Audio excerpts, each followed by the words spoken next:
नमस्कार दोस्तों, उम्मीद है आप सब बढ़िया होंगे। स्वागत है आप सभी का। आज का हमारा सेशन जुलाई और अगस्त के जो एग्रीकल्चर करंट अफेयर है उनके ऊपर रहने वाला है कि कौन कौन से इवेंट हुए जो कि इम्पोर्टेंट थे और हमारे आने वाले एग्ज़ाम जैसे कि यूपीएससी, हरियाणा एडीओ या आपके स्टेट और सेंट्रल लेवल की जो एग्रीकल्चर पोस्ट है एएफओ वगैरह या नाबार्ड, उन सभी के लिए इम्पोर्टेंट रहने वाला है। तो देखिए, सबसे पहले हम कुछ इंपॉर्टेंट क्वेश्चंस को डिस्कस करेंगे। उनके आंसर मैं आपको नहीं करूँगा, लेकिन एंड ऑफ द सेशन आप उनके आंसर आराम से कर पाओगे और मैं उम्मीद करता हूं कि वीडियो के खत्म होने के बाद आप उनके आंसर्स कमेंट बॉक्स में भी करने की कोशिश करोगे। दूसरी तरफ हम इसमें केवल एमसीक्यू ही नहीं बल्कि आपके जो सब्जेक्टिव क्वेश्चंस होते हैं उनको भी कवर करने की कोशिश करेंगे कि किस प्रकार के क्वेश्चन यहां से पूछे जा सकते हैं। तो चलिए, सबसे पहले आपका प्रैक्टिस का टाइम है। तो आज के जो क्वेश्चंस हैं, पहला क्वेश्चन आपकी स्क्रीन पर है।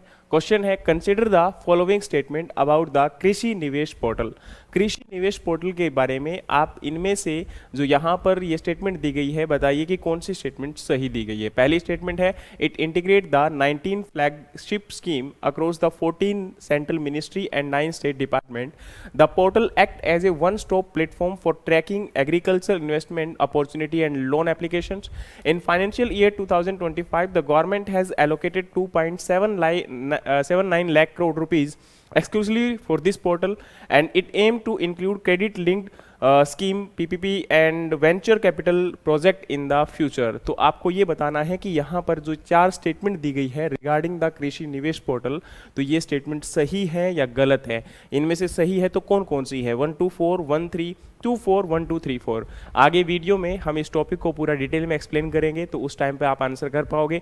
अभी के लिए अगर आप आंसर कर सकते हो कमेंट बॉक्स में जरूर करिएगा। बाकी आप वीडियो खत्म होने के बाद कोशिश करिएगा कि जितने भी क्वेश्चन यहाँ पर पूछे जा रहे हैं उनके आंसर्स आप नीचे कमेंट बॉक्स में करें। फिर आपका सेकंड क्वेश्चन है, with reference to soil health card scheme consider the following statement. कि सॉइल हेल्थ कार्ड के रिगार्डिंग यहाँ पर कुछ स्टेटमेंट दी गई हैं, आपको बताना है कि कौन सी स्टेटमेंट आपकी करेक्ट है। The soil health card scheme has been merged with Rashtriya Krishi Vikas Yojana as a component called as Soil Health and Fertility from 2022-2023.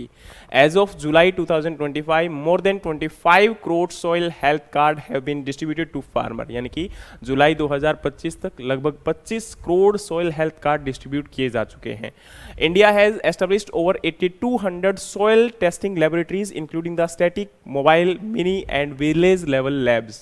यानी कि इंडिया के द्वारा प्रेजेंट टाइम अब तक अगर हम बात करें तो लगभग 8200 सोइल टेस्टिंग लेबोरेटरीज और इसके साथ साथ आपकी स्टेटिक, मोबाइल और मिनी जो विलेज लैब्स होती हैं उनको भी एस्टेब्लिश किया गया है। The scheme provide the direct financial assistance of 1000 rupees per farmer annually for soil testing. क्या इस स्कीम के तहत किसानों को 1000 रुपये आपके दिए जाते हैं सोइल टेस्टिंग करवाने के लिए? तो आपको बताना है कि यहाँ पर ये स्टेटमेंट कौन कौन सी सही दी गई हैं, कौन कौन सी गलत हैं। ठीक है, चलिए नेक्स्ट आपका क्वेश्चन है यहाँ पर, consider the following statement regarding the national mission on natural farming. पहला आपका यहाँ पर लाइन है कि it was launched in November 2024 as a stand alone central sponsored scheme. कि ये एक ऐसी स्कीम है जो कि नवंबर 2024 में as a central sponsored scheme इसको लॉन्च किया गया था। दूसरी लाइन लिखी गई है, the mission aim to initiate natural farming in 7.5 lakh hectare across the 15,000 cluster. कि इस स्कीम के तहत मेन मिशन या एम रखा गया है कि नेचुरल फार्मिंग को हमें 7.5 लाख हेक्टेयर एरिया के अंदर लगभग 15,000 क्लस्टर्स के अंदर क्या करना है, स्प्रेड करना है या फिर उसको लेकर जाना है। An output based incentive of 4,000 rupees पर एकड़ per year for 2 year is provided to farmer up to 2 एकड़ पर फार्मर।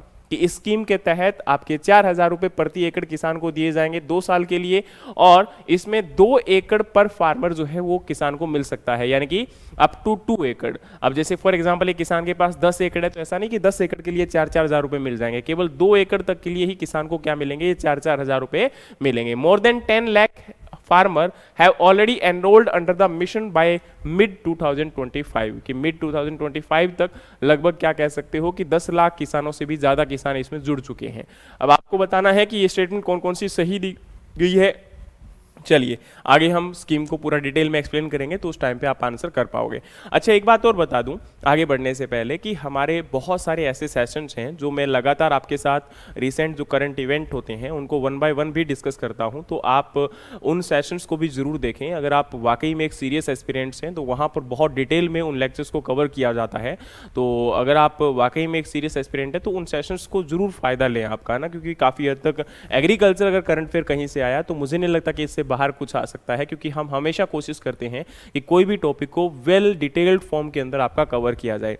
अच्छा, अब 3 क्वेश्चन आपके यहाँ पर सब्जेक्टिव जो है मैंने लिखने की कोशिश की है, खासकर जो यूपीएससी एस्पिरेंट है या अभी हरियाणा एडीओ के एस्पिरेंट्स हैं उनको ये हेल्प करेंगे। तो पहला क्वेश्चन है, evaluate the impact of soil health card scheme on promoting the balanced fertiliser use in India, what challenges remain in its effective implementation. मतलब यहाँ पर सॉइल हेल्थ कार्ड स्कीम की अगर हम बात करें तो इसके इम्पैक्ट क्या है और ये किस प्रकार से जो बैलेंस्ड आपका जो यूज़ है फर्टिलाइजर्स का उसको प्रमोट कर रही है और उसका फ़ायदा क्या हो रहा है। दूसरा है कि कौन कौन से चैलेंजेस इसके इम्प्लीमेंटेशन में हमें फेस करने को जो है मिल रहे हैं। दूसरा क्वेश्चन है, प्रधानमंत्री धन Dhaanya Krishi Yojana has been launched with an objective of improving the productivity in lagging districts, examine the scheme's design, institutional setup and potential to reduce the regional disparity in Indian agriculture. कि जो प्रधानमंत्री धन धान्य कृषि योजना है इस स्कीम के तहत आपको पता होगा कि 100 डिस्ट्रिक्ट्स को चूज किया गया है जहां पर आपकी एग्रीकल्चर लैग कर रही है। तो क्यों कर रही है, डिप्राइव्ड आपकी कंडीशंस हैं वहां पर। तो अब यही क्वेश्चन पूछा जा रहा है कि इस स्कीम को आप एग्जामिन करो, डिजाइन या इसका जो इंस्टीट्यूशनल सेटअप है वो क्या है, इसका मेन पोटेंशियल क्या है और किस प्रकार से ये जो रीजनल डिस्पेरिटीज है उसको कम कर पाएगी। फिर आपका नेक्स्ट यहां पर क्वेश्चन है, horticulture has emerged as a key driver for India's agricultural growth analysis and recent trend in horticulture production and government initiatives to strengthen the post harvest infrastructure and export. मतलब यहां पर question आपसे पूछा गया है कि horticulture कैसे एक की ड्राइवर यानी कि रोल प्ले कर सकता है हमारे इंडियन एग्रीकल्चर की ग्रोथ को बढ़ाने के लिए। इसके अलावा रिसेंट ट्रेंड्स आपके हॉर्टिकल्चर के प्रोडक्शन और प्रोडक्टिविटी को लेकर क्या है और गवर्नमेंट के कौन कौन से ऐसे इनिशिएटिव्स हैं जो कि अभी रिसेंटली फोकस किए जा रहे हैं हॉर्टिकल्चर प्रोडक्शन को इंक्रीज करने के लिए। तो ये जो हमारे हैं ये क्वेश्चंस थे, आपके पहले एमसीक्यू क्वेश्चंस थे, उसके बाद हमने सब्जेक्टिव क्वेश्चंस को डिस्कस किया। आंसर आपको करने हैं, पहले आप उस पूरी सेशन को देखिएगा। इस सेशन के अंदर मैंने डिटेल में हर टॉपिक को कवर करने की कोशिश की है ताकि आपको हेल्प मिल सके कि क्वेश्चन यहाँ पर किस प्रकार के आ सकते हैं। अब आपके माइंड में जब क्वेश्चन ब्रीफ कर जाएगा तो उसके बाद आसानी से उस स्कीम को समझने में और वहां से आंसर करने में आपको हेल्प मिलेगी। ठीक है, चलिए अब हम बढ़ते हैं आपके पहले स्टेप की तरफ। तो इसमें कौन कौन सी स्कीम है जो हम आज के सेशन में कवर करने वाले हैं। तो हमारे आज के हाइलाइट्स हैं, top 5 millet producing state in India 2025, कृषि निवेश portal, India export rose scented litchi from Pathankot to Qatar, कि इंडिया के द्वारा अभी रोज सेंटर्ड लीची को पठानकोट जो पंजाब में है वहां से कतर में एक्सपोर्ट किया गया है। सॉइल हेल्थ कार्ड स्कीम के रिगार्डिंग जो रिसेंट अपडेट है, ऐसा नहीं कि हम सॉइल हेल्थ कार्ड स्कीम को पूरा पढ़ेंगे क्योंकि मैंने सॉइल हेल्थ कार्ड स्कीम को ऑलरेडी बहुत अच्छे से ब्रीफ किया हुआ है आप लोगों के लिए। अगर आप उसको जाकर देख सकते हो तो जरूर देखिएगा। मैं यहाँ पर जो रिसेंट अपडेट है इनके रिगार्डिंग उनको फोकस करने की कोशिश करूंगा क्योंकि वरना तो सेशंस काफी लेंदी चले जाएंगे और जो स्कीम्स ऑलरेडी बहुत अच्छे से आपके साथ डिस्कस की जा चुकी है मैं उम्मीद करूंगा कि आप उनको उन सेशंस के अंदर जाकर ब्रीफ से देखें। बाकी अभी के जो करंट अपडेट है उनको मैं आपको बताने की कोशिश करूंगा। प्रधानमंत्री धन धान्य कृषि योजना में क्या अपडेट है आपका, द इंडियन मानसून और horticulture strengthening the Indian agriculture economy, मनरेगा building the rural resilience and national mission on natural farming, Amrit Kaal empowering the India's farmer through strategic fertilizer policy. तो ये मेजर आपके हाइलाइट्स हैं जिनको आज के इस सेशन में हम लोग कवर करने वाले हैं वन बाय वन।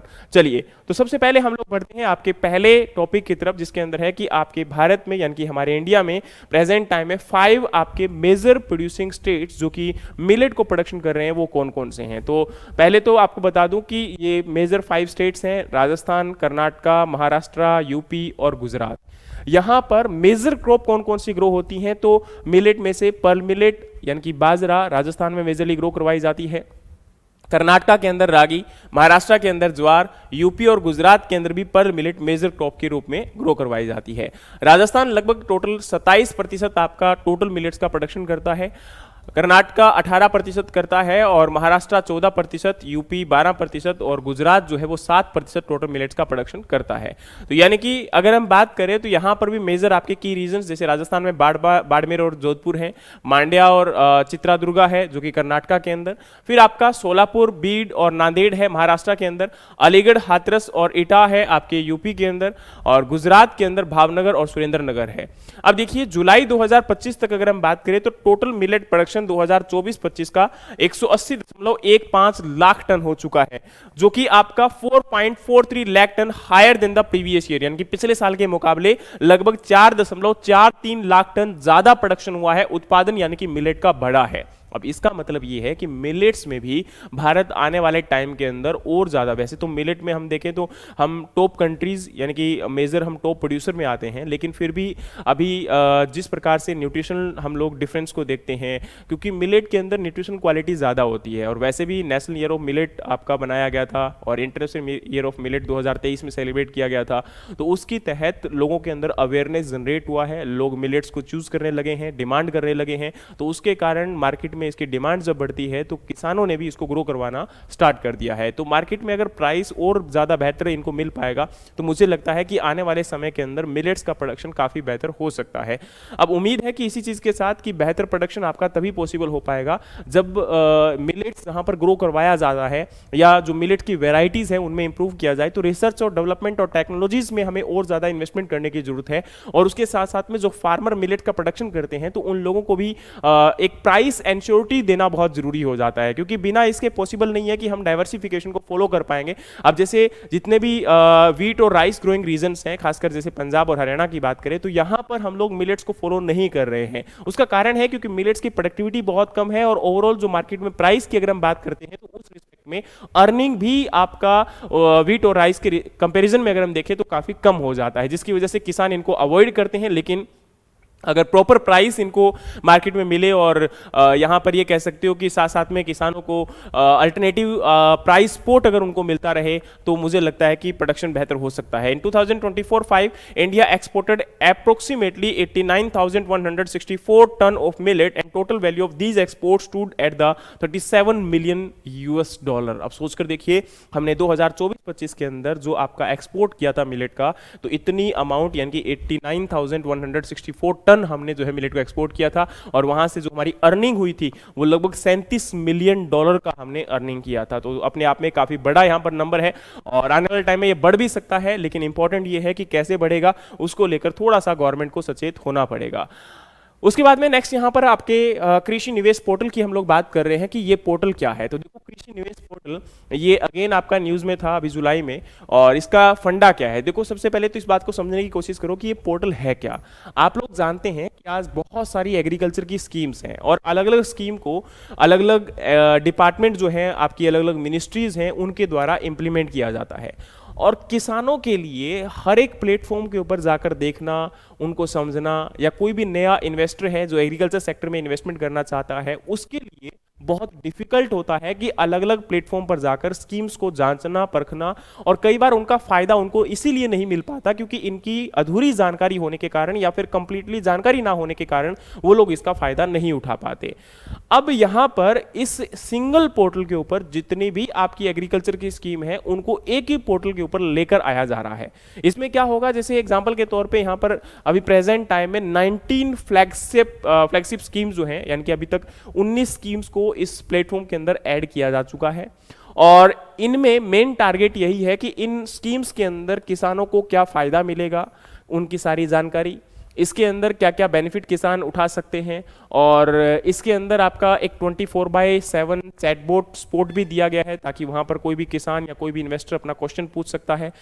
और इसके साथ साथ में इसमें क्या मतलब आपको फायदा मिलेगा और पर्पस क्या है। तो देखो, one stop solution for anyone looking to investment in the agriculture. कोई एग्रीकल्चर में अगर इन्वेस्टमेंट लेना चाहता है, करना चाहता है, और वहां पर गवर्नमेंट की सब्सिडीज का फायदा उठाना चाहता है, गवर्नमेंट की स्कीम का अगर प्रॉफिट लेना चाहता है, तो उसके लिए ये एक आपका वन स्टॉप सॉल्यूशन है। दूसरा, the platform provide tool to track investment opportunity and monitor loan application status. यहां से क्या कर सकता है, जो भी एग्रीकल्चर यानी कि फार्मर है या इन्वेस्टर है, वो क्या कर सकता है, एक तो इन्वेस्टमेंट अपॉर्चुनिटीज को ट्रैक कर सकता है कि मुझे कौन सी पर्टिकुलर स्कीम के अंदर इन्वेस्ट करना चाहिए। दूसरा, अगर उसने कोई अपना लोन एप्लीकेशन दिया है तो उसको भी वो मॉनिटर यहां से कर पाएगा। Integration of multiple government scheme, तो जैसे यहां पर आपको बताया गया था कि 14th सेंट्रल, लगभग 14 सेंट्रल मिनिस्ट्रीज और 9 स्टेट डिपार्टमेंट्स को इसके अंदर ऐड किया गया है।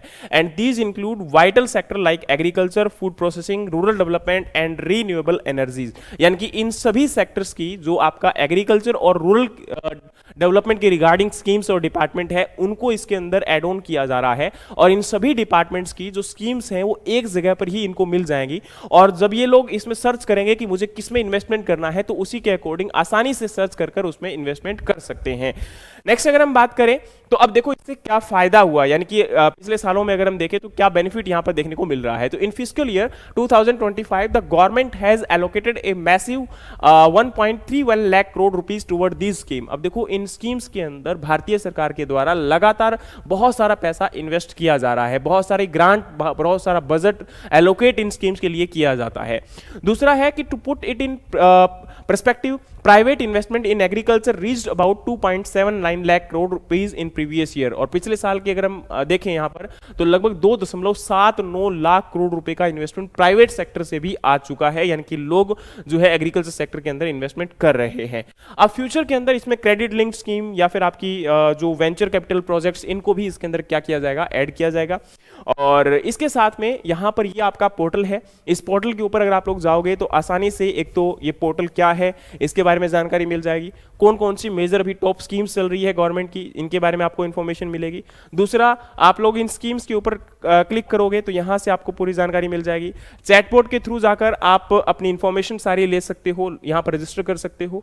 अब जैसे फॉर एग्जांपल यहां पर इसके फीचर्स क्या होंगे, बेनिफिट क्या होंगे, तो आपको बताना चाहता हूं। सबसे पहले तो फीचर, इसमें एक तो क्वालिटी सर्च फीचर है, कोई भी चीज को आप सर्च करना चाहते हो किसी भी मिनिस्ट्री की, किसी भी डिपार्टमेंट की, तो स्कीम आपको मिल जाएगी। दूसरा है 24/7 रिलायबल एक चैटबॉट आपको फीचर मिलेगा। सर्वे और फीडबैक फीचर, यानी कि इसके अंदर आप सर्वे, ये होता है कि जैसे फॉर एग्जांपल कोई इन्वेस्टर है, कोई फार्मर है, वो अपनी अगर कोई फीडबैक देना चाहता है इस प्लेटफॉर्म को लेकर, तो वो भी अपना फीडबैक दे सकता है और उसके रिगार्डिंग आने वाले टाइम में इसमें प्लेटफॉर्म में आपका अपडेट किया जाएगा। One stop portal for investment to search and navigate, यानी कि आसानी से सभी स्कीम्स को अलग अलग डिपार्टमेंट के ऊपर जाकर हमें सर्च नहीं करना पड़ेगा, पूछना नहीं पड़ेगा, एक ही प्लेटफॉर्म पर आपको सारी स्कीम्स एक जगह पर ही मिल जाएंगी। दूसरी बात है कि इसमें बेनिफिट क्या होगा, तो यूजर फ्रेंडली इंटरफेस, जो ये पोर्टल है वो काफी यूजर फ्रेंडली है, आसानी से इसके अंदर चीजें ऑब्जर्व की जा सकती हैं, देख सकते हैं और इसमें फाइंड आउट कर सकते हैं। दूसरा है investment insight to different the stake holders.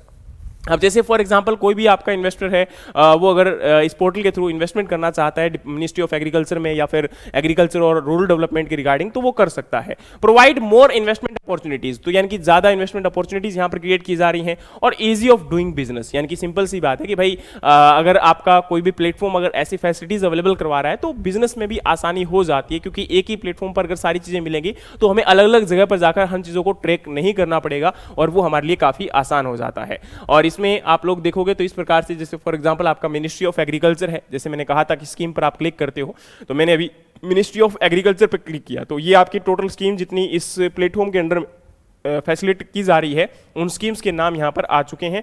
और इनमें से किसी भी स्कीम को मैं चूज कर उसमें क्या फायदा मुझे मिलेगा, क्या बेनिफिट है, ये स्कीम कब तक चालू रहेगी, वो सारी जानकारी मैं यहां से ले सकता हूं। और ये आगे फर्दर अलग अलग डिपार्टमेंट की और भी यहां पर आप लोग देख सकते हो कि आपको स्कीम पर जैसे हम क्लिक करेंगे तो उन डिपार्टमेंट की स्कीम जो है वो आपको दिख जाएंगी। तो ये हमारे लिए फायदा है, एक अच्छा पोर्टल है। तो आप इसके बारे में क्या सोचते हो ये जरूर बताइएगा। अगला हमारा यहाँ पर अगला जो टॉपिक है वो है India exported the rose scented litchi from Pathankot to Qatar. Pathankot आपका पंजाब में है और वहाँ से कतर में अभी लीची जो है वो एक्सपोर्ट की गई है। और उसके रिगार्डिंग क्यों इतना इंपॉर्टेंट है तो ज़रा ध्यान से सुनिएगा। Coordinating agency APEDA and Punjab horticulture department. देखो सबसे पहले तो हमारे देश से जब कोई भी एग्रीकल्चर या प्रोसेस्ड प्रोडक्ट दूसरी कंट्रीज में जाता है तो उसके लिए जो मेन एजेंसी काम करती है तो वो है APEDA, agriculture processed export development authority. और उनके साथ में जैसे पंजाब से ये प्रोडक्ट गया है तो पंजाब का जो हॉर्टिकल्चर डिपार्टमेंट है उन दोनों के सहयोग के साथ ये प्रोडक्ट जो है वो आपके यूएई में भेजे गए हैं। तो देखो दोहा में लगभग 1 मैट्रिक टन लीची को एक्सपोर्ट किया गया है और 0.5 मैट्रिक टन जो है वो आपकी दुबई यूएई में डिस्पैच की गई है। एक्सपोर्टर जो है वो है आपके प्रभात सिंह जो कि एक प्रोग्रेसिव फार्मर है सुजानपुर पंजाब से।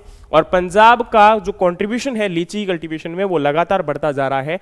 पंजाब भारत के टोटल लीची प्रोडक्शन में उत्पादन में लगभग 12.39% कंट्रीब्यूट करता है और 71,490 मैट्रिक टन आपका प्रोडक्शन पंजाब के द्वारा किया जा रहा है।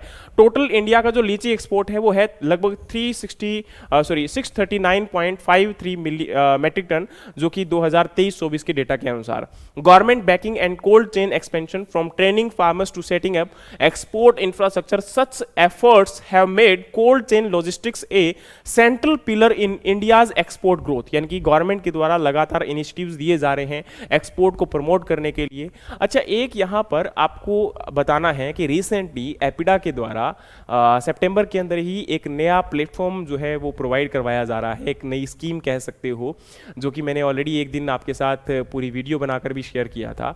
आपको ये बताना है कि कौन सा ऐसा प्लेटफॉर्म या कौन सी ऐसी स्कीम है जो रिसेंटली एपिडा के अंडर में लॉन्च की गई है जिसके थ्रू एग्रीकल्चर एक्सपोर्ट और एग्रीटेक इंफ्रास्ट्रक्चर को बूस्टअप करने की कोशिश की जा रही है।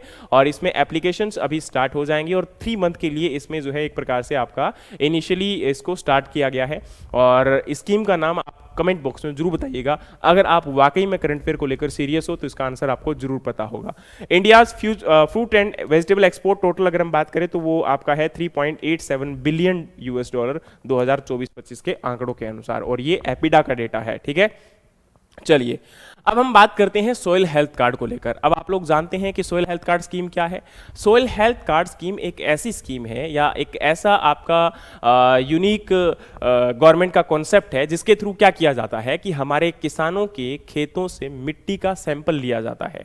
और मिट्टी का सैंपल जो है वो डिपेंड करता है कि हमारी फील्ड क्रॉप है या हॉर्टिकल्चर क्रॉप है। हॉर्टिकल्चर क्रॉप है तो 100 सेंटीमीटर डेप्थ से लिया जाता है, और अगर वो क्रॉप आपकी फील्ड क्रॉप है तो उसमें 15 सेंटीमीटर डेप्थ से सैंपल लिया जाता है।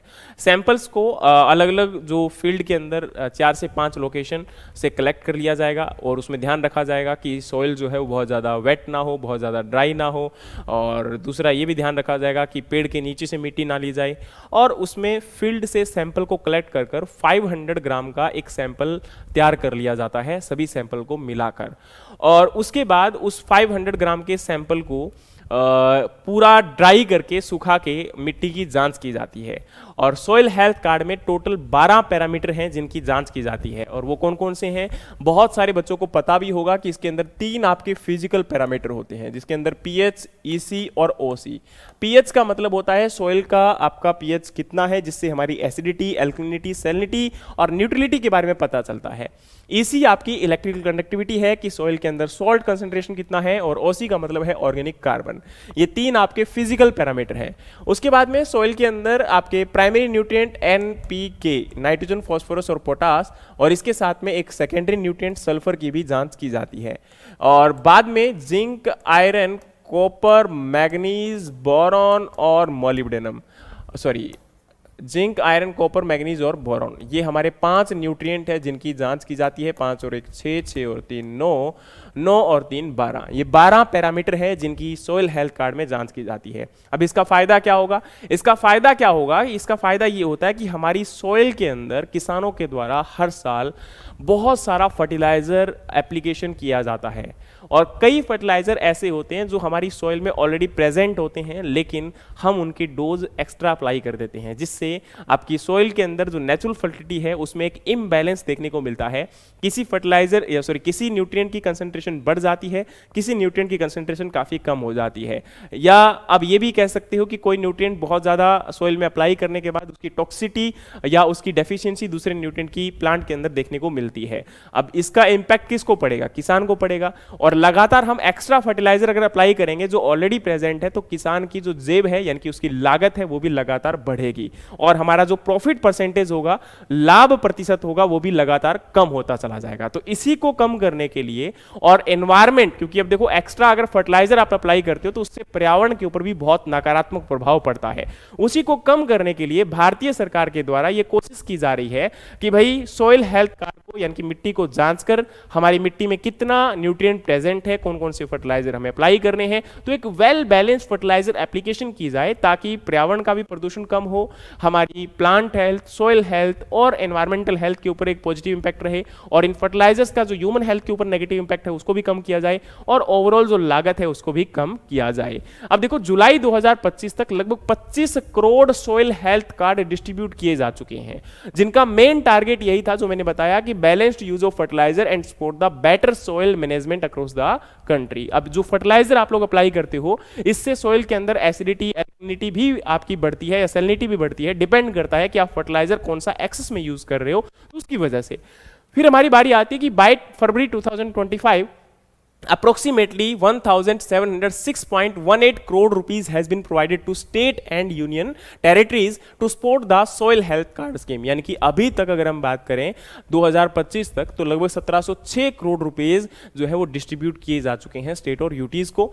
और mapping has been completed at the 1:10,000 scale across the nearly 290 lakh hectare. ये आपका जो स्केल होता है ना 1:25,000, 1:40,000, इसका मतलब होता है कि अगर मैप में आपका 1 mm एरिया है तो वो आपका एक्चुअल में 10,000 mm एरिया होता है। ठीक है, तो इसको लेकर ये एक आपका जानकारी होनी चाहिए कि मैप के अंदर अगर हम मैपिंग कर रहे हैं कि इतना एरिया दिखाया जा रहा है तो 1 mm का मतलब है कि वो एक्चुअल में 10,000 mm का एरिया होता है। ठीक है, तो यहाँ पर इस स्केल के बेस पर लगभग 290 लाख हेक्टेयर एरिया को यहाँ पर क्या किया गया है, आपका कंप्लीट किया जा चुका है, मैपिंग कंप्लीट की जा चुकी है। इसके अलावा including land in 40 aspirational district जो आपके 40 डिस्ट्रिक्ट्स के अंदर, और to guide the farmer in using fertilizer wisely and 1987 village level soil fertility map have been created for 21 states and union territories। These map the help farmer make the better choice for soil and crops। जैसे मैंने आपको भी बताया कि हमारे अगर हम well balance fertiliser को यूज में लाते हैं उससे हमें ये पता चलता है कि भाई मिट्टी में कौन से न्यूट्रिएंट प्रेजेंट है, कौन से न्यूट्रिएंट नहीं प्रेजेंट है, तो हम उसके अकॉर्डिंग सोइल में अप्लाई करते हैं और आपकी क्रॉप के प्रोडक्शन को इंक्रीज कर सकते हैं और हमारी सोइल की हेल्थ को भी बेटर कर सकते हैं। तो फरवरी 2025 तक भारत के अंदर लगभग 8,272 सोइल टेस्टिंग लेबोरेटरीज को सेटअप किया जा चुका है और इसके साथ साथ 1068 स्टैटिक लैब और 163 मोबाइल यूनिट, 6,376 मिनी लैब और 665 जो लैब हैं विलेज लेवल के ऊपर इनको एस्टेब्लिश किया गया है। और 24 जुलाई 2025 तक की बात करें तो लगभग 1021 स्कूल के अंदर आपका school soil health card programme भी इंप्लीमेंट किया जा चुका है, जहां पर 1000 सोइल टेस्टिंग लैब सेटअप की जा चुकी है, जिसके अंदर 1,32,525 स्टूडेंट्स को एनरोल किया जा चुका है। इसके अलावा सोइल हेल्थ कार्ड स्कीम जो है वो एक प्रकार से राष्ट्रीय कृषि विकास योजना के बीच साथ मर्ज कर दी गई है और जिसके तहत अगर हम बात करें तो as it's one component named at the soil health and fertility from year 2022-2023 2022-23 से अगर हम बात करें तो राष्ट्रीय कृषि विकास योजना के अंडर में इसको मर्ज किया जा चुका है। और दूसरा, इसको एक ही कंपोनेंट जिसका नाम है soil health and fertility from year मतलब 2022-23 से इसको सोइल हेल्थ एंड फर्टिलिटी जो कंपोनेंट है उसके अंडर में इसको रन किया जा रहा है। बाकी सोइल हेल्थ कार्ड स्कीम का जो मोटो है उसका नाम क्या है, स्वस्थ धरा खेत हरा, यानी कि हेल्दी सोइल जो है वो आपके हेल्दी फील्ड को क्या करती है, डेवलप करती है। तो यही आपका एक इंपॉर्टेंट यहाँ पर सोइल हेल्थ कार्ड स्कीम के रिगार्डिंग अपडेटेड डेटा था, इसको जरूर याद कर लीजिएगा। बाकी अगर कोई डाउट हो तो आप लोग कमेंट बॉक्स में कमेंट कर सकते हैं। नेक्स्ट हम यहाँ पर बात करेंगे प्रधानमंत्री धन धान्य योजना के बारे में। तो ये स्कीम मैंने कई बार आपके साथ डिस्कस कर दी है वैसे तो, लेकिन फिर भी क्योंकि अभी जुलाई के अंदर क्या हुआ था कि 16 जुलाई 2025 को इसको अप्रूव किया गया था। इस स्कीम के जो है टोटल 6 ईयर के लिए इसको अप्रूव किया गया है 2025-26 तक और इसका मेन जो आपका आउटले है वो कितना है, 24,000 करोड़ रुपीज है। अच्छा, इसका जो एनुअल आउटले यहाँ पर ये 24,000 करोड़ रुपए का बनाया गया है, ये एक्चुअल में अपना आउटले नहीं है। टोटल जो 36 स्कीम इसके अंदर ऐड की गई हैं उन सभी स्कीम्स का जो आउटले है उसको यहां पर एज ए 24,000 करोड़ रुपीस लिया जा रहा है। इस स्कीम का मेन टारगेट है कि 100 एग्रीकल्चर जो लैगिंग डिस्ट्रिक्ट्स हैं ऐसे डिस्ट्रिक्ट्स जो कि आपके लैग कर रहे हैं, जहां पर प्रोडक्टिविटी ज़्यादा बेटर नहीं है, रिसोर्सेज उतने अच्छे उपलब्ध नहीं है, तो वहां पर कैसे हम प्रोडक्शन को इंक्रीज कर सकते हैं, वहां की एग्रीकल्चर को कैसे अपलिफ्ट कर सकते हैं, वहां के किसानों को कैसे हम फायदा पहुंचा सकते हैं, तो इसको लेकर जो है गवर्नमेंट ने ये टारगेट रखा है कि वहां की प्रोडक्टिविटी को कैसे इंप्रूव किया जाए। तो मेन टारगेट यहां पर यही है कि प्रोडक्टिविटी को इंक्रीज करना और क्रॉप डाइवर्सिफिकेशन को प्रमोट करना और इरिगेशन, स्टोरेज और क्रेडिट जो एक्सेस, क्योंकि आपको पता है मेजर प्रॉब्लम यही आती है कि एक तो प्रोडक्टिविटी ज़्यादा नहीं होती है, पैसा यानी कि क्रेडिट फैसिलिटीज अवेलेबल नहीं होती है, तो ये 100 डिस्ट्रिक्ट्स ऐसे ही चूज किए जा रहे हैं जहां पर ये सुविधाएं प्रॉपर उपलब्ध नहीं है। इन फैसिलिटी को वहां पर क्या करने का काम है, एनहेंस करने का मेन टारगेट इस स्कीम के अंडर में किया जा रहा है। ठीक है, अब इसके साथ साथ इसमें एलाइड, नॉट ओनली एग्रीकल्चर यानी कि क्रॉप प्रोडक्शन, बल्कि इसके साथ आपका एलाइड एक्टिविटीज को भी फोकस किया जाएगा। अब जैसे मैंने आपको कहा कि 100 एग्रीकल्चर जो आपके लैगिंग डिस्ट्रिक्ट्स हैं उनको इसमें फायदा मिलेगा और लगभग इसमें 1.7 करोड़ किसानों को फायदा मिलने वाला है। इसका इंस्टीट्यूशनल सेटअप की बात करें तो इसमें मेनली यहां पर है कि implementation is structured through coordination among the 36 scheme under 11 ministries. जो अभी 11 मिनिस्ट्रीज के अंडर में 36 स्कीम चल रही हैं ऑलरेडी, उनको एक प्रकार से मर्ज कर कर और उन्हीं के अंडर में इसको स्कीम को क्या किया जाएगा, रन किया जाएगा, या ये कह सकते हो अब इन 36 स्कीम्स को एक स्कीम के अंडर में मर्ज कर दिया गया है और कंपोनेंट्स को फॉलो अप किया जाएगा। तो district agriculture and allied activities plan जो है वो डिस्ट्रिक्ट कलेक्टर के द्वारा तैयार किया जाएगा, यानी कि उनके अंडर में, और इस स्कीम को एक प्रकार से मॉनिटर किया जाएगा या गाइडेंस किया जाएगा नीति आयोग के द्वारा। इसके अलावा इसमें 117 परफॉर्मेंस इंडिकेटर्स को आपका मंथली रिव्यू किया जाएगा कि वाकई में डेवलपमेंट हो रहा है कि नहीं हो रहा है, कितना इंप्रूवमेंट हो रहा है। Each district will collaborate with district technical partner such as central, state universities and recognise the research and development institution. मतलब क्या है कि अब यहाँ पर हर एक डिस्ट्रिक्ट जो है वो अपने वहाँ पर जो भी आपका टेक्निकल पार्टनर होगा, वहाँ की यूनिवर्सिटी होगी या वहाँ पर कोई इंस्टीट्यूट है, तो उनके साथ आपका मिलकर रिसर्च और डेवलपमेंट में फर्दर काम करेंगे कि वहाँ पर जो रिक्वायरमेंट है उसके अनुसार उसमें फर्दर रिसर्च की जाए और डेवलपमेंट पर वर्क किया जाए। तो उम्मीद है कि स्कीम आपका एक अच्छा स्टेप लेकर आएगी और एग्रीकल्चर को और बेहतर करने की जो है कोशिश करेंगी। लेकिन अभी तक ये 100 डिस्ट्रिक्ट्स में है, तो ये कह सकते हो कि एक प्रकार से पायलट बेसिस पर है और आने वाले टाइम में हो सकता है कि ऑल ओवर इंडिया में भी इसको आपका बूस्टअप किया जाए। तो एक अच्छी स्कीम है अगर सही तरीके से इसको रन किया जाए। अब हम मानसून के बारे में बात करें कि मानसून की क्या कहानी है। तो वैसे तो आप लोग जानते हो कि मानसून होता क्या है। अब जो बारिश हमारी आती है तो हमारे इंडिया के अंदर मेजरली जो आपका मानसून आता है वो साउथ वेस्ट मानसून आता है। मानसून हमारे इंडिया में दो प्रकार का है, एक आपका साउथ वेस्ट मानसून है और एक आपका नॉर्थ ईस्ट मानसून है। और मानसून का मतलब है कि जो हवाओं के रुख के साथ कहीं भी किसी भी रीजन के अंदर एक पर्टिकुलर टाइम पीरियड के दौरान जो बारिश आती है उसी को हम लोग मानसून कंसिडर करते हैं। भारत में दो प्रकार के मानसून आते हैं, एक साउथ वेस्ट मानसून आते हैं और एक आपका यहाँ पर नॉर्थ ईस्ट मानसून आता है। तो मेजरली जो लगभग 75% रेनफॉल हमारे इंडिया में आता है वो साउथ वेस्ट मानसून के साथ ही आता है, जो कि लगभग आपका जून जुलाई के अंदर इंडिया में अकर करता है और हाफ अगस्त 15 अगस्त तक लगभग ये कह सकते हो। लेकिन इस बार आपको पता है मानसून काफ़ी लंबा चला, और मानसून नहीं उसमें मैं कहूँगा कि मानसून के बाद हमारे इंडिया के अंदर जो एक प्रकार से वेस्टर्न डिस्टर्बेंस है उसका बड़ा रोल रहा है। जो मेजर रेनफॉल हमारे इंडिया में भी इस बार हुआ है उसका nature pulse and Nations life line, यानी कि जो हमारा मानसून है वो एक प्रकार से हमारी प्रकृति की एक पल्स रेट है और हमारे देश की जो लाइफ लाइन है, क्योंकि ये अगर बिगड़ जाए, क्योंकि हमारे देश की जो खेती है ना वो पूरी की पूरी आत्मनिर्भर हमारी क्लाइमेट के ऊपर निर्भर है। जिस प्रकार का मौसम होगा उसी प्रकार की खेती होगी। अगर मानसून अच्छा रहा तो खेती भी अच्छी होने के आसार रहते हैं, किसानों की आमदनी के बढ़ने के आसार रहते हैं। लेकिन अगर उसमें किसी प्रकार का कोई बिगड़ाव आया, जैसे कि इस बार हुआ था, कई रीजन्स के अंदर बहुत बुरे हालात हैं, वहां पर फसलें खराब हो चुकी हैं, और जैसे कि पंजाब, हरियाणा जो हमारे मेजर एक प्रकार से एग्रीकल्चर स्टेट हैं, यहां पर बहुत बड़ा नुकसान देखने को मिला। लेकिन काफी ऐसे स्टेट्स भी हैं जहां पर बारिश काफी अच्छी हुई पहले के मुकाबले और वहां पर अभी क्रॉप प्रोडक्शन काफी अच्छा हो चुका है। तो ये जो एक डिफरेंस हमें देखने को मिलता है, ये कब आता है? ये तभी आता है जब ये कह सकते हो कि मानसून का इंपैक्ट उस रीजन के ऊपर पड़ता है। कई बार बहुत लंबे टाइम तक ड्राई स्पेल भी हमें देखने को मिलता है, और इस बार भी हुआ था। कई रीजन्स के अंदर ऐसे भी देखने को मिले जहां पर बारिश बिल्कुल भी नहीं हुई और लंबे टाइम पर बारिश ना होने के कारण क्रॉप फेलियर भी देखने को मिला। तो एवरेज एनुअल रेनफॉल जो इंडिया का है वो लगभग 125 सेंटीमीटर है, but it has greatest spatial variation. और ये डेटा जो आपका है वो सारा का सारा पीआईबी के थ्रू अभी रिसेंटली अपडेटेड है, तो मैं आपको इसलिए आपके सामने रख रहा हूं ताकि आपको हेल्प मिल सके। एग्जाम के अंदर किसी प्रकार का क्वेश्चन यहां से आ जाता है तो आप आसानी से इसका आंसर कर सको। Western coast plain and part of northeastern India get the highest rainfall. These area receive more than 400 centimeter of rainfall every year.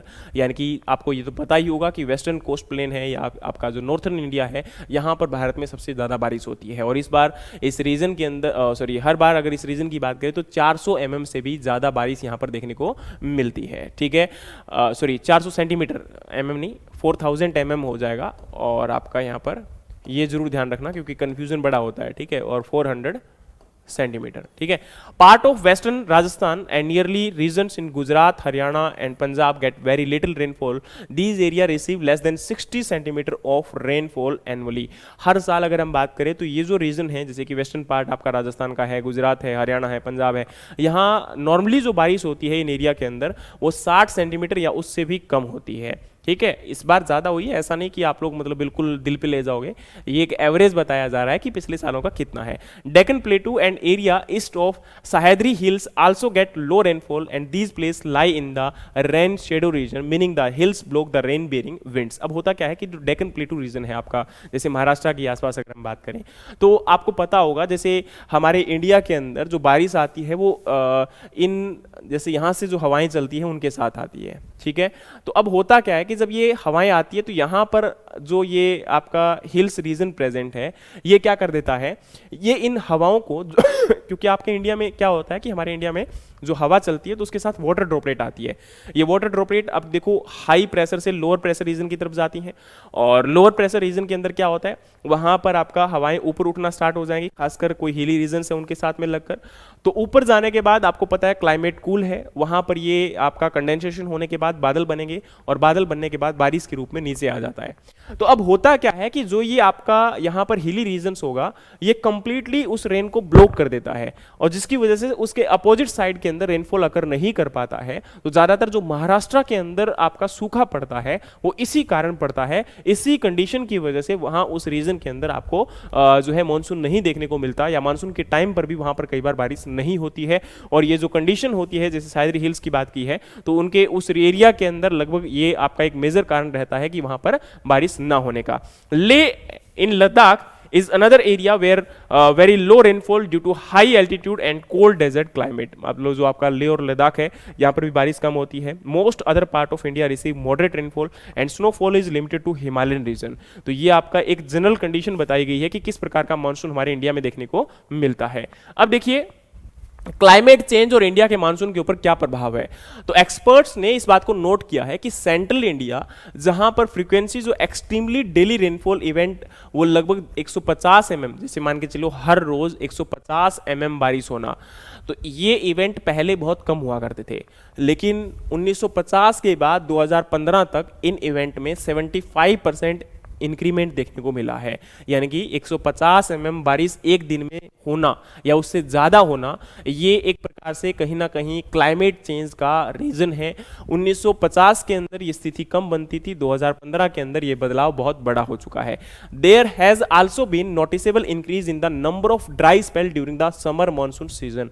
Summer monsoon season के दौरान भी ड्राई स्पेल का मतलब होता है जब लगातार 7 या 10 दिन या 15 दिन तक बारिश किसी रीजन में नहीं आती मानसून के टाइम पर, तो उसे हम ड्राई स्पेल के रूप में कंसीडर करते हैं। और वहां पर अगर प्रॉपर इरिगेशन फैसिलिटीज उन एरिया में नहीं होती तो क्रॉप भी आपकी फेल हो जाती है। ठीक है, और nearly half of the season's rainfall now falls within just 20 to 30 hours, covering only about 20% of the monsoon period. The remaining 50% of rainfall occur as the light to moderate rain over 80% of the time. मतलब क्या लिखा है कि लगभग आधा rainfall जो है seasonal वो लगभग आपके 20 से 30 घंटे, जब से मानसून स्टार्ट होता है तो पहले ही कुछ दिनों में बारिश आ जाती है, उसके बाद उतना मानसून नहीं देखने को मिलता, या फिर एक डिफरेंस बहुत बड़ा इसके अंदर आ रहा है कि कभी मानसून हो जाता है कभी नहीं होता है। तो ये लैगिंग जो है यहाँ पर आपको देखने को मिल रही है, यानी कि एक अनइवन, कभी बहुत कम हो रही है, कहीं किसी रीजन में बहुत ज्यादा बारिश हो रही है, जैसे इस बार हमारे ये एरिया के अंदर देखने को मिला। और खासकर उत्तराखंड और हिमाचल ने तो बहुत बड़े क्लाउड ब्रस्ट को भी फील किया है, और क्लाउड ब्रस्ट की वजह से उन रीजन्स के अंदर बहुत बड़ी जान माल की हानि भी हुई है, बहुत सारे इंफ्रास्ट्रक्चर कोलैप्स हुए हैं और लोगों की जिंदगियां खराब हुई हैं, एग्रीकल्चर ध्वस्त हुआ है और सोशल लाइफ, और इसके साथ साथ में इवन दो पंजाब के अंदर भी जो एग्रीकल्चर रीजन है वो काफ़ी ज़्यादा जो है आपका इफेक्ट हुआ है। तो उसकी वजह से ना कि केवल वही बात है कि उस स्टेट का और उस रीजन का नुकसान होता है, बल्कि उस स्टेट के अंदर और उस डिस्ट्रिक्ट के अंदर या वहाँ की जो वित्तीय स्थिति होती है उसके ऊपर भी एक नकारात्मक प्रभाव पड़ता है। वो स्टेट या डिस्ट्रिक्ट कई सालों तक पीछे चला जाता है जिस रीजन के अंदर इस प्रकार की कंडीशन अकर करती है। Further, shift have been observed in monsoon timing and distribution. July, once a peak month of rain, is now showing a decline in rainfall, and while September is becoming the wetter. अब यही मैं आपको कहना चाहता था कि जैसे कि जुलाई के अंदर पहले बारिश ज़्यादा होती थी जो हमारा मानसून सीजन था, अब वो रीजन या वो सीजन आपका ड्राई रहना स्टार्ट हो गया वो मंथ, और सितंबर या अगस्त के अंदर बारिश आपकी काफ़ी ज़्यादा हो रही है जैसा कि आप लोग ऑब्जर्व कर पा रहे होंगे। ठीक है, और इस बार जो यहाँ पर ऑब्जर्व किया है 2025 के अंदर जो फ्लड रीजन्स को या क्लाइमेट चेंज और क्लाउड बर्स्ट को, तो ये देखा गया है कि ओवरऑल अगर इंडिया की बात करें तो लगभग 1 डिग्री सेल्सियस टेम्परेचर में इंक्रीज हुआ है, जिसकी वजह से एयर एटमॉस्फेयर जो आपका है मॉइस्चर वो लगभग 7% इंक्रीज हो चुका है। उसके साथ में करंटली 2 डिग्री सेल्सियस आपका नॉर्मल से जो टेम्परेचर अगर इंक्रीज हो रहा है तो उसके साथ ह्यूमिडिटी का बदलाव जो है वो 15% को देखने को मिल रहा है। रेन ड्रॉप का साइज पहले के मुकाबले 2 mm आपका बढ़ चुका है, यानी कि 4 mm या उससे भी ज्यादा देखने को मिल रहा है। नॉर्मली जो रेनफॉल का साइज होता है ड्रॉपलेट का वो 2 mm होता है, लेकिन अभी 4 mm या फिर उससे ज्यादा देखने को मिल रहा है, जिसकी वजह से हैवी ड्रॉपलेट जो है यानी कि बारिश ज्यादा हो रही है। Himalayan barrier block even having the heavy clouds and sudden intense rainfall, जैसे मैंने अभी आपको कहा कि आपका क्लाउड ब्रस्ट वगैरह जो अकर कर रहा है वो हिमालयन जो बैरियर है वहां पर, और उसके साथ में रेनफॉल इंटेंसिटी जो नॉर्मली आपकी 5 सेंटीमीटर पर आवर हुआ करती थी वो 10 सेंटीमीटर पर आवर हो चुकी है। Leads to cloud burst like event and flash floods. अब आपको पता है कि एक तो क्लाउड ब्रस्ट यानी कि बादल के फटने, और उसके साथ में जो आपका मतलब पूरा का पूरा रीजन वहां पर बह के चला जाना मिट्टी का, तो वो सारा जो है अभी अकर कर रहा है। High kinetic energy rainfall लूजन the wait soil and rocks and triggers the mud slide. अब देखिए बारिश अगर तेजी से आएगी, बहुत ज्यादा स्पीड के साथ आएगी, ड्रॉपलेट साइज बड़ा होगा तो वो और ज्यादा मिट्टी का कटाव करेगा, पहाड़ों का कटाव करेगा, और उसके साथ में मिट्टी और ज्यादा बह के जाएगी। मड स्लाइडिंग और लैंड स्लाइडिंग इसकी वजह से अकर कर रही है। वेस्टर्न डिस्टर्बेंस जो है normally 4% monsoon, but this year 15+, यानी कि क्या होता है कि नॉर्मली वेस्टर्न डिस्टर्बेंस की वजह से 4 या 5 अकर करते हैं, लेकिन इस बार 15+ जो कंडीशंस हैं या ये कह सकते हो कि इवेंट्स हैं वो अकर हुए हैं, जो कि अगेन एक प्रकार से यहाँ पर प्रभाव है। तो ये IMD की रिपोर्ट है सारी की सारी, मेरी कोई रिपोर्ट नहीं है, और ये करंट इवेंट्स हैं, तो मुझे लगा कि आपको बताने चाहिए क्योंकि अभी ये मेन मुद्दा है और यहाँ से क्वेश्चंस भी आपके आ सकते हैं, तो इसलिए मैंने कोशिश की है कि आपके साथ इनको आपके साथ डिस्कस किए जा सके। अब यहाँ पर बारी आती है जी हॉर्टिकल्चर को लेकर। देखो horticulture strengthening Indian agriculture economy, वैसे तो RBI बुलेटिन भी अभी रिसेंटली आई है, एक सितंबर के आसपास आई थिंक सो, सुनिए अगस्त के अंदर आई थी, ठीक है, और उस अगस्त बुलेटिन के अंदर भी मेंशन किया गया था। और दूसरा यहाँ पर एक और डेटा आया है कि हॉर्टिकल्चर के अंदर अगस्त 2025 तक अगर हम बात करें तो यानी कि लगभग 2024-25 का जो डेटा है उसके अनुसार हॉर्टिकल्चर प्रोडक्शन जो 2013-14 में 280 मिलियन टन था वो बढ़कर 367.72 मिलियन टन हो चुका है। और this includes the fruit production of 114.51 million ton and vegetable production of 219.67 million ton and 33.54 million ton of other horticulture crops like medicinal and flowering crop। अब इसके अंदर क्या बताया जा रहा है कि टोटल प्रोडक्शन एक तो बढ़ चुका है, जिसके अंदर आपका फ्रूट प्रोडक्शन भी बढ़ा है, वेजिटेबल प्रोडक्शन भी बढ़ा है और बाकी जो हॉर्टिकल्चर क्रॉप्स हैं उनका भी प्रोडक्शन आपका बढ़ा है। 2013-14 के मुकाबले में 2024-25 को अगर देखा जाए तो प्रोडक्शन में काफी बड़ा बदलाव यहां पर देखने को मिल रहा है। और जुलाई 2025 की अगर हम बात करें तो MIDH mission for integrated development of horticulture के अंतर्गत अगर हम बात करें तो total of 58 centre of excellence have been approved across the various states in the country with 55 clusters identified by the ministry of agriculture and farmer welfare under horticulture cluster development programme. अब क्या हो रहा है कि horticulture cluster development programme के तहत mission for integrated development of horticulture के under में सेंटर ऑफ एक्सीलेंस डेवलप किए जा रहे हैं। ये सेंटर ऑफ एक्सीलेंस क्या है कि एक तो इंडो इजराइल आपके प्रोजेक्ट्स हैं जिसके अंदर क्या किया जा रहा है कि इजराइल के साथ मिलकर टेक्निक्स में डेवलप किया जा रहा है किसी पर्टिकुलर क्रॉप के अंदर, जैसे टोमेटो हो सकता है, पोटैटो हो सकता है, अनियन हो सकता है या कोई और पर्टिकुलर हॉर्टिकल्चर क्रॉप्स, ग्रेप्स, है ना, जो भी XYZ। तो इन क्रॉप के क्या किए जा रहे हैं, सेंटर ऑफ एक्सीलेंस एस्टेब्लिश किए जा रहे हैं, जिससे क्या किया जाए इनके अंदर टेक्निक्स एडवांसमेंट की जा सकती है या ऐसा रीजन जहां पर ज्यादा अपॉर्चुनिटीज है उस पर्टिकुलर क्रॉप के प्रोडक्शन करने के, तो उस रीजन में रिसर्च और डेवलपमेंट के जो नए इनिशिएटिव्स और नए टेक्नोलॉजीज को कैसे हम लेकर आ सकते हैं और किसानों को कैसे गाइड कर सकते हैं। तो ये सारा कुछ यहाँ पर इस स्कीम के अंडर में किया जा रहा है। Government is setting up of 9 centre for clean plant programme and 4 post entry quarantine facilities. अब गवर्नमेंट के द्वारा यहाँ पर ये कह सकते हो 9 centre for clean plant programme और आपका 4 पोस्ट एंट्री क्वारंटाइन फैसिलिटीज को भी प्रोवाइड करवाया जा रहा है। In past 5 year a total 55,748 post harvest management facilities and 11,140 marketing infrastructure have been established under the mission for integrated development of horticulture. यानी कि इस स्कीम के तहत पोस्ट हार्वेस्टिंग मैनेजमेंट फैसिलिटी और आपकी मार्केटिंग इंफ्रास्ट्रक्चर फैसिलिटीज को क्या किया गया है, बूस्टअप किया गया है। तो वो भी एक बेहतर है, क्योंकि सबसे पहले इंपॉर्टेंट यही होता है कि आपका जो स्टोरेज फैसिलिटीज है या फिर मार्केटिंग फैसिलिटीज है वो अगर किसान को मिलेगी तो किसान हॉर्टिकल्चर क्रॉप का प्रोडक्शन यानी कि उत्पादन कर सकता है और उसके लिए आसान भी होगा। क्योंकि सबसे बड़ी समस्या यही आती है कि किसान फसल को बेचने कहां जाए और उसको उचित दाम नहीं मिलता है और मंडी नहीं मिलती है। दो सबसे बड़े कारण होते हैं जिसकी वजह से किसान अपनी फसल का उत्पादन नहीं करता। इसके बाद में आते हैं भारत के अंदर स्टोरेज फैसिलिटीज उतनी उपलब्ध नहीं है। आज अगर जितनी भी कोल्ड स्टोरेज फैसिलिटीज हैं उनकी लगभग 70 से 75% हम लोग किसमें यूज कर रहे हैं, पोटैटो को स्टोर करने के लिए यूज कर रहे हैं, जो कि अगेन यहां पर आपका एक बड़ा चैलेंज है। तो हॉर्टिकल्चर एक ग्रोथ इंजन हो सकता है आपके एग्रीकल्चर के लिए, लेकिन सबसे ज्यादा इंपॉर्टेंट है कि जो हमारे चैलेंजेस हैं उनको हम लोग एक्सेप्ट करें और उनको लेकर गवर्नमेंट की तरफ से नई पॉलिसीज और इवन दो जो फार्मर्स हैं उनके लिए बेहतर इनिशिएटिव्स और एक्सटेंशन प्रोग्राम्स को रन किए जाए ताकि इस प्रोडक्शन को भी इंक्रीज किया जा सके। इसके अलावा अगर आप लोग देखोगे तो 2014 से लेकर 2024 तक लगभग 819 हॉर्टिकल्चर की वैरायटीज को डेवलप किया गया है, जैसे कि 60 वैरायटी हैं पेरिनियल स्पाइसेस और 49 वैरायटीज हैं सीड स्पाइसेस की। पोटैटो ट्रॉपिकल ट्यूबर क्रॉप लगभग 71 वैरायटीज हैं, प्लांटेशन क्रॉप की 26 वैरायटीज हैं, फ्रूट क्रॉप की 123 वैरायटीज हैं और वेजिटेबल क्रॉप्स की लगभग आपकी 429 वैरायटीज हैं, जो कि हाईएस्ट है हॉर्टिकल्चर में। फ्लावर और अदर ऑर्नामेंटल प्लांट्स की बात करें तो 53 वैरायटीज हैं। मेडिसिनल और एरोमेटिक प्लांट की बात करें तो 8 वैरायटीज हैं और 19 यहां पर बायो फोर्टिफाइड वैरायटीज इनके साथ में डेवलप की गई हैं। तो रिसर्च और क्वालिटी आपके इंप्रूवमेंट में फोकस करना बहुत जरूरी है प्रेजेंट टाइम के अंदर और किया भी जा रहा है। The productivity of horticulture crop has risen from 12.10 metric tonne per hectare in 2019-20 to 12.56 metric tonne per hectare in 2024-25। 2000 अगर हम यहाँ पर 19-20 के मुकाबले में अगर हम बात करें तो जो प्रोडक्टिविटी में भी बदलाव देखने को मिला है, लेकिन मुझे लगता है कि ये प्रोडक्टिविटी का बदलाव भारत का सबसे कम है। भारत के अंदर जो प्रोडक्टिविटी है ना किसी भी फील्ड क्रॉप की, हॉर्टिकल्चर क्रॉप की, वो हमारी बाकी कंट्रीज के रिस्पेक्ट में और इवन दो कई क्रॉप में तो हमारे हालात बहुत बुरे हैं। हमारे वर्ल्ड की जो एवरेज प्रोडक्टिविटी है हम उससे भी कई गुना कम आपका प्रोडक्टिविटी रखते हैं। तो उसका कारण यही है कि हमारे रिसोर्सेज को हम एफिशिएंटली यूज नहीं कर पा रहे हैं। हमारा ज्यादातर एग्रीकल्चर क्लाइमेट बेस्ड है, हमारे पास जो रिसोर्सेज हैं हम उनको प्रॉपर्ली डिस्ट्रीब्यूट नहीं कर पा रहे हैं। ज्यादातर स्मॉल एंड मार्जिनल फार्मर है, क्रेडिट फैसिलिटीज उतनी उपलब्ध नहीं है, टेक्नोलॉजी का उतना बेहतर उपयोग नहीं किया जा रहा है, जिनके कारण ये समस्याएं काफी ज्यादा देखने को मिल रही हैं। और ये कहीं ना कहीं सबसे बड़ा कारण है कि भारत के अंदर जो प्रोडक्शन जितना पोटेंशियल है उतना हम आज नहीं कर पा रहे हैं। अगर हम इन सब चीजों को अगर लैग को दूर करते हैं तो उम्मीद है कि आने वाले समय के अंदर एग्रीकल्चर को बहुत बेहतर आपका बनाया जा सकता है।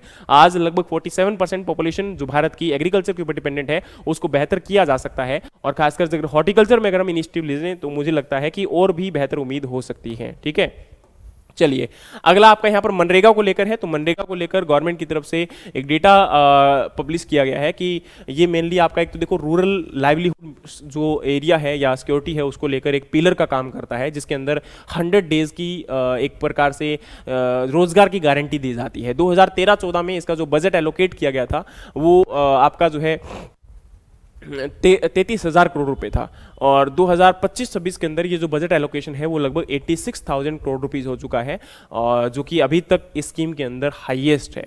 अब 2025-26 की अगर हम बात करें तो लगभग 45,783 करोड़ रुपए इस स्कीम के लिए दिए गए थे, जिसके अंदर में 37,912 करोड़ रुपए जो हैं वो केवल वेजेस यानी कि लोगों को जो इसमें आए उनको रोजगार देने के लिए, उनकी जो पे आउट थी, उनकी सैलरी थी उसको पे करने के लिए आपका दिया गया। 2024-25 के अंदर 15.99 करोड़ हाउस होल्ड को यानी कि घरों को इसमें रोजगार दिया गया और इसके साथ टोटल जो एम्प्लॉयमेंट था लोगों को कितने लोगों को मिला, तो 290.6 करोड़ लोगों को रोजगार मिला। 440 लाख विमेन भी इसमें पार्टिसिपेट कर चुकी हैं अगर हम बात करें तो 2024-25 के डेटा के अनुसार। नेक्स्ट हमारी बारी आती है during the ongoing fiscal year 2025-2026 99.79% of rural house hold that demanded work under MNREGA were successfully offered employment. यानी कि अब यही कहा जा रहा है कि भाई इस स्कीम के अंदर जितने लोगों ने भी रोजगार मांगा लगभग 99.79% लोगों को रोजगार इसमें मिल गया था 2025-26 की स्कीम के अनुसार। और दूसरा यहां पर अगर हम बात करें तो national mission on natural farming एक स्कीम है जिसके अंडर में आपकी प्राकृतिक खेती को बढ़ावा देने के लिए फोकस किया जा रहा है। और इस स्कीम को भी मैंने एक दिन आपके साथ पूरा ब्रीफ में पूरा डिटेल में एक्सप्लेन किया हुआ है, लेकिन फिर भी बताना चाहता हूं कि national mission on natural farming जो है वो सेंट्रल स्पॉन्सर्ड स्कीम है, जो कि नवंबर 2024 में इसको स्टार्ट किया गया था, जिसका मेन टारगेट था कि केमिकल फ्री एक इकोसिस्टम बेस्ड फार्मिंग, जो कि नेचुरल फार्मिंग हमारी है, ट्रेडिशनल नॉलेज बेस्ड फार्मिंग है और एक साइंटिफिक एविडेंस के साथ फार्मिंग है, उसको डेवलप किया जाए और आने वाले टाइम के अंदर एक बेहतर सस्टेनेबल एग्रीकल्चर प्रोडक्शन हमारा किया जाए। क्योंकि लगातार हम लोग जो केमिकल्स या फर्टिलाइजर्स का प्रयोग में ला रहे हैं, जिसकी वजह से किसान की लागत भी बढ़ रही है और उसके साथ साथ उसका पर्यावरण और मानव स्वास्थ्य और मृदा के ऊपर भी एक नकारात्मक प्रभाव देखने को मिल रहा है। बात करें यहां पर तो national mission on natural farming के अंतर्गत स्कीम के लिए टोटल आउटले 2481 करोड़ रुपए का दिया गया है, जिसमें सेंटर का शेयर है 1584 करोड़ रुपए और स्टेट का शेयर है यहां पर 897 करोड़ रुपीस। इस स्कीम को आपका रिस्ट्रक्चर किया गया है, एक प्रकार से ये कह सकते हो कि जो पहले से स्कीम चल रही थी भारतीय प्रकृति कृषि पद्धति योजना, उसी को रिस्ट्रक्चर करके और परंपरागत कृषि विकास योजना जो कि 2021 से लेकर 2022-23 के अंडर में इसको रन किया गया था, उसी स्कीम के अंडर में इसको रन किया जा रहा है। The mission has target of initiating natural farming eight 7.5 lakh hectare area across the 15,000 cluster and setting the 10,000 need based bio input resource centre and generating the awareness among 1 crore farmers on natural farming. क्या है इस scheme का main mission है, इस mission का main target है कि भाई कैसे न कैसे करके लगभग 7.5 लाख हेक्टेयर एरिया को हमें डेवलप करना है और 15,000 क्लस्टर्स हमें डेवलप करने हैं, जिनके अंदर में 7.5 लाख हेक्टेयर एरिया कवर किया जाएगा। और इसके साथ साथ में यहां पर यह भी रखा गया है कि 10,000 बायो इनपुट जो रिसोर्स सेंटर है, जैसे मान के चलिए अब इनपुट की रिक्वायरमेंट तो पड़ती है ना, जैसे मैन्योर है, फर्टिलाइजर्स है जो आपके नेचुरली प्रोड्यूस किए जाते हैं, तो उनको आपका अलग अलग बायो इनपुट रिसोर्स सेंटर के ऊपर डेवलप किया जाए और किसानों को सस्ती दर के ऊपर उपलब्ध करवाया जाए, ताकि इन इनपुट को यूज करके और किसान अपनी आमदनी या प्रोडक्शन को इंक्रीज कर सके। तो यहां पर यही फोकस इस स्कीम के अंडर में किया जा रहा है। बारी आती है कि इसके अंडर में मेन यहाँ पर जो कंपोनेंट है वो क्या क्या है, तो याद रखना कि more than 3900 scientist, farmer master trainer and government official have been trained on the natural farming and about 28,000 CRP have been identified under the mission। मतलब इतने लोगों को इसमें ट्रेन किया जा रहा है, इनको आइडेंटिफाई किया जा रहा है कि ये लोग आने वाले टाइम के अंदर किसानों को ट्रेन कर सकते हैं, उनको गाइड कर सकते हैं कि कैसे नेचुरल फार्मिंग के अंदर भी प्रोडक्शन को इंक्रीज किया जा सकता है, जैसे बाकी आपका जो हम ट्रेडिशनल फार्मिंग या मॉडर्न फार्मिंग के अंदर करते हैं। 806 training institute like KVK, agriculture universities, local natural farming institutions के ऊपर क्या किया जा रहा है, ट्रेनिंग प्रोवाइड करवाने की कोशिश की जा रही है स्टेट्स और यूटी में, ताकि हर किसान जो कि नेचुरल फार्मिंग को करना चाहता है पहले उनको प्रॉपर ट्रेनिंग दी जाए, उनको गाइड किया जाए और फिर उसके बाद में वो लोग स्टार्ट करेंगे तो शायद होने वाले नुकसान से बच सकते हैं, क्योंकि पहले से प्रोज और कॉन्स अगर हमें पता होगा, प्रिकॉशन अगर हमने लिया होगा, तो मुझे लगता है कि नुकसान होने के चांसेस काफी हद तक कम हो जाते हैं। 1100 नेचुरल फार्मिंग मॉडल फार्म्स को भी आपका डेवलप किया गया है, जहां पर किसानों को ट्रेनिंग दिया जाएगा।